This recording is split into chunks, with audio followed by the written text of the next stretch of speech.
Hello বন্ধুরা, welcome to নিহার্স kitchen. আজকের recipe সজিনা ফুলের বড়া। আর এই বসন্তকালে সজনে ফুল খাওয়া কিন্তু শরীরের জন্য খুবই উপকারী।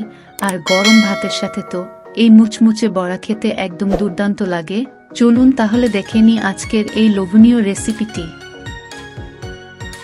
আমি সজিনা ফুলগুলোকে ভালো করে বেছে ও ধুয়ে নিয়েছি, যেটা খুবই প্রয়োজন কারণ ফুলের মধ্যে অনেক নোংরা থাকে।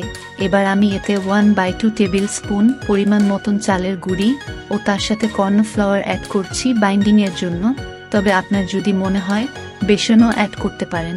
আমি করছি না কারণ আমার চাল গুঁড়ি আর কর্নফ্লাওয়ার দিয়ে এই বড়া খেতে বেশি ভালো লাগে তাই। এবারে আমি 1 টিস্পুন হলুদ গুঁড়ো ও তার সাথে কাশ্মীরি লঙ্কার পাউডার অ্যাড করছি। কাশ্মীরি লঙ্কা শুধু অ্যাড করছি যাতে একটা সুন্দর রং আসে। বন্ধুরা, এই পর্যায়ে আমি 1 টেবিল স্পুন পরিমাণ পোস্ত ও তার সাথে কালো জিরে অ্যাড করছি। তবে যদি পোস্ত না থাকে সাদা তিলও ব্যবহার করতে পারেন। এবারে 1 টেবিল স্পুন জোয়ান ও তার সাথে স্বাদ মতন লবণ অ্যাড করলাম। এখন আমি ফাইনলি কুচানো কাঁচা লঙ্কা অ্যাড করলাম ও তার সাথে কুচিয়ে নেওয়া পেঁয়াজগুলোকে দিয়ে দেব এবং একদম অল্প পরিমাণ মতন ক্রাশ করে নেওয়া গোলমরিচ অ্যাড করছি। তবে এই সব কিছু আপনারা নিজেদের সজিনা ফুলের পরিমাণ মতন অ্যাডজাস্ট করবেন।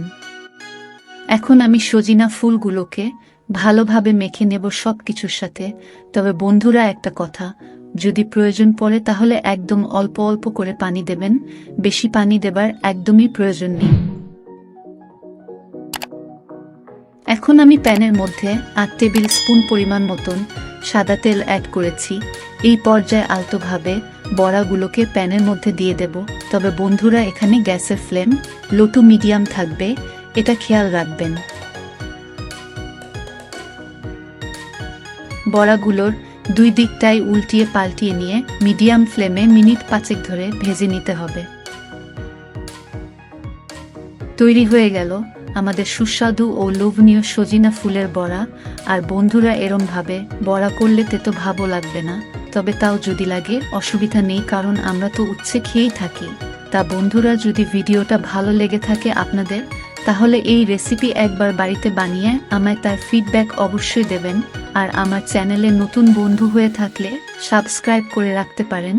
ইনশাল্লাহ আপনাদের সাথে দেখা হবে খুব তাড়াতাড়ি একটা নতুন কোনো ভিডিওতে। ভালো থাকবেন, সুস্থ থাকবেন। আল্লাহ হাফিজ।